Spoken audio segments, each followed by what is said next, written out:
Hello students, myself Rajiv Atri. Today we are going to discuss 3 marks questions of your CBSE paper 2020 set first. Now students, this is your first 3 marks question which is 28th, that in this arrangement we have to find dipole moment and magnitude in direction of torque. Dipole moment, first of all, dipole moment is what? Dipole moment, one dipole, this is negative to positive is its direction, and another dipole is this, negative to positive again its direction. So students, these two dipole are at 120 degree. This is given in the question that both the dipoles are at 120 degree and both the dipole has same dipole moment. So students, the dipole moment, resultant dipole moment is given by cos 120 degree, this formula. Cos 120 is minus half. So after solving this, we have P. P is its resultant dipole moment. And what is the angle of P? As this, by parallelogram law of vector addition, we have, this is the resultant of this problem. After that, if the overall angle is 120 degree, then half is its 60 and half, another half is 60 degree. Then this is whole angle is 90 degree and this half angle is 60 degree. The remaining angle is 30 degree. This is the direction of dipole moment. Now torque, what is torque? Pe sin theta. Pe sin theta, after putting these all values, we have half into Pe. So students, this is the answer of question number 28. And इसी के और part के अंदर हमें ये एक और question दिया हुआ था जो कि कैपेसिटेंस से रिलेटेड है. ये दोनों ही क्वेश्चन आपकी पहली यूनिट से रिलेटेड हैं. सो स्टूडेंट्स, कैपेसिटेंस के अंदर ये आपको कुछ सिस्टम सा दे रखा है. इस सिस्टम के अंदर आपको अब एक तो इक्विवेलेंट कैपेसिटेंस निकाल के दिखाना है, दूसरी चीज charge stored with in the system ये दिखाना है, total energy of this system ये दिखाना है. So students, first of all capacitance. आपने कभी ऐसा किया होगा कि कैपेसिटर के दोनों तारों को आपस में जोड़ दिया, जोड़ते ही क्या होगा? डिस्चार्ज हो जाएगा कैपेसिटर. आपने नहीं किया, कोई बात नहीं, सीबीएसई वालों ने कर दिया कि ये देखो दोनों कैपेसिटर का पॉजिटिव बेशक दो हैं, बट इट्स ओके, दोनों ही कैपेसिटर का जब पॉजिटिव नेगेटिव आपस में मिला देंगे क्या होगा? शॉर्टिंग मींस डिस्चार्ज हो जाएंगे कंप्लीटली. बेशक इनका कैपेसिटेंस कितना भी हो बट डिस्चार्ज हो जाएंगे. तो इक्विवेलेंट कैपेसिटेंस कितना बच जाएगा? ओनली C3 बचेगा. तो चार्ज कितना है? चार्ज इसी में तो है क्योंकि ये तो डिस्चार्ज हो चुके हैं. तो चार्ज कितना है अब? CV. This is the charge and this is energy stored.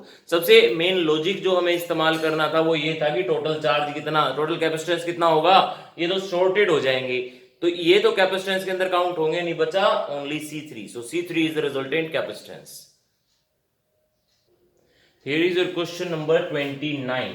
Students, इसके भी दो पार्ट थे हमारे, जिसमें कि पहले पार्ट में दे रखा है derive condition of balanced Wheatstone bridge.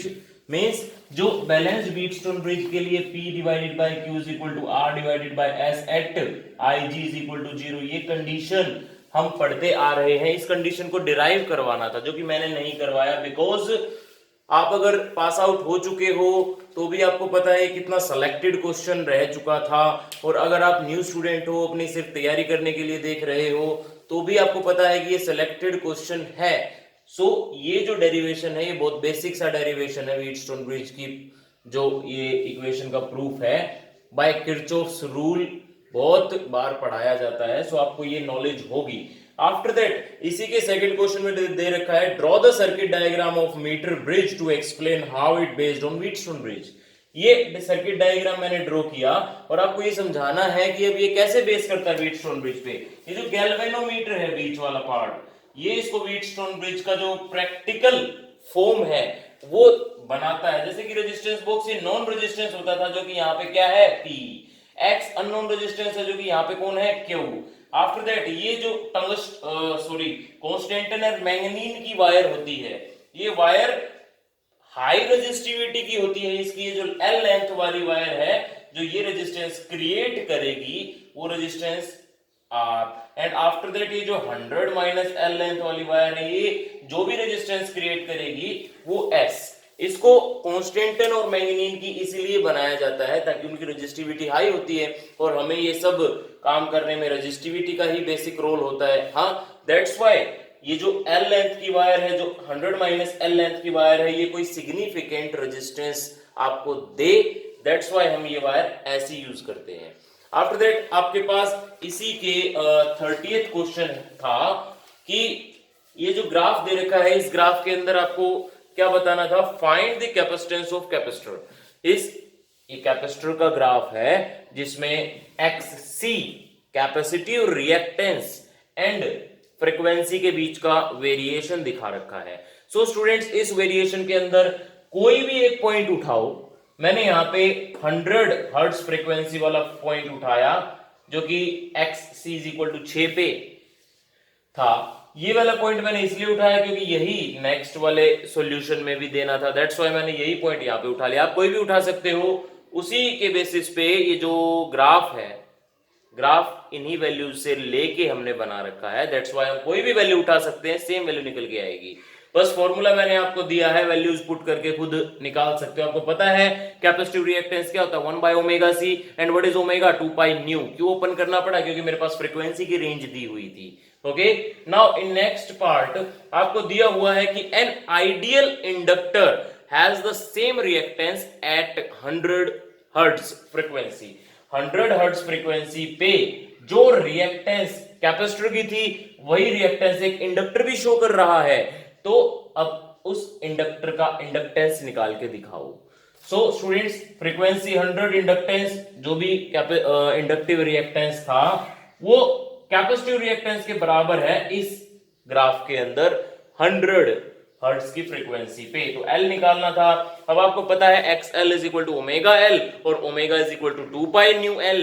So students, यहां से L निकाल के लाएंगे, फॉर्मूले के अंदर पुट करवानी है वैल्यू, आप पुट करवा सकते हो। आफ्टर दैट एक थर्ड क्वेश्चन में भी दे रखा ग्राफ बनाओ, जैसे कि ये XC और फ्रीक्वेंसी के बीच का ग्राफ है, ऐसे ही आप बनाओ XL और फ्रीक्वेंसी के बीच का ग्राफ। कैसे बनाओगे, जैसे कि इसने ये 100 और 6 की वैल्यू दी, आपको पता है यहां से 2π, ये देखो कांस्टेंट है, L भी कांस्टेंट है, 2π भी कांस्टेंट है, बचा क्या, XL directly proportional to frequency.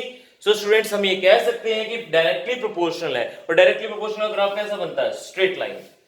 अगर आपको नहीं भी बनाना आया स्ट्रेट लाइन तो आप वैल्यूज यहीं से कैलकुलेट कर सकते हैं। 100 का मैंने सिर्फ दुगना कर दिया 200, 6 का भी दुगना होगा 200 का और 100 बढ़ा दिया, यहां पे भी ऐसे ही है ना, दुगना तिगना चौगुना ऐसे किया, यहाँ पे भी 6 का 2 गुना 3 गुना और 4 गुना, इस टाइप से इन वैल्यूज को यहाँ पे डाले और ग्राफ आपका तैयार था। डायरेक्टली प्रोपोर्शनल कर्व आनी थी। Okay, here is your question number 31st and 32nd। देखिए 31st क्वेश्चन में दे रखा था, पहले तो what is the difference in construction of astronomical telescope. Construction में astronomical telescope and compound microscope, इन दोनों की कंस्ट्रक्शन में क्या डिफरेंस होती है।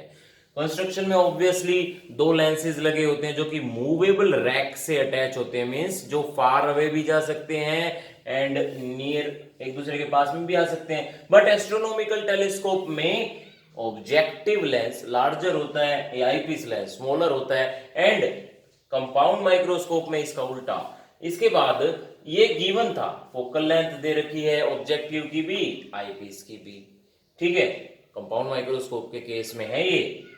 एंड डी जो कि हमें पता है least distance of distinct vision है। मैग्निफिकेशन भी दे रखी 30, बिकॉज हमें पता है मैग्निफिकेशन क्या होती है, आईपीस इंटू ऑब्जेक्टिव, तो आईपीस की मैग्निफिकेशन ये रही होगी, ऑब्जेक्टिव की ये रही होगी। हाँ, यहां से v निकाल के लाओ, u की फॉर्म में हो जाएगा लेंस फॉर्मूला में, जब मैं पुट करूंगा 1/v - 1/u = 1/f।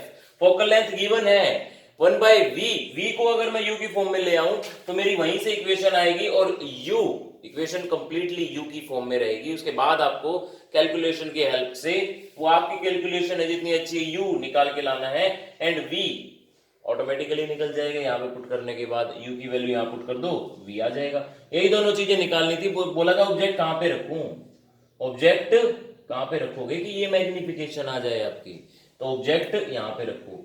So students this is question number 31। 32 32 question के अंदर आपको दे रखा था मैक्सिमम काइनेटिक एनर्जी डबल हो जाएगी अगर आप वेवलेंथ चेंज करो लैम्डा 1 से लैम्डा 2 तक। तो मैंने आइंस्टाइन इक्वेशन के अंदर ये लैम्डा 1 वाली इक्वेशन ली, ये लैम्डा 2 वाली इक्वेशन ली। काइनेटिक एनर्जी डबल हो जानी थी इसलिए मैंने 2 काइनेटिक एनर्जी ले ली जब लैम्डा 2 यूज किया। आफ्टर दैट आपको बोला रिलेशन निकालो थ्रेशोल्ड वेवलेंथ या फाई नॉट के बीच में ये दोनों या फिर लैम्डा 1 एंड लैम्डा 2, इन सारी क्वांटिटीज के बीच में रिलेशन निकालो।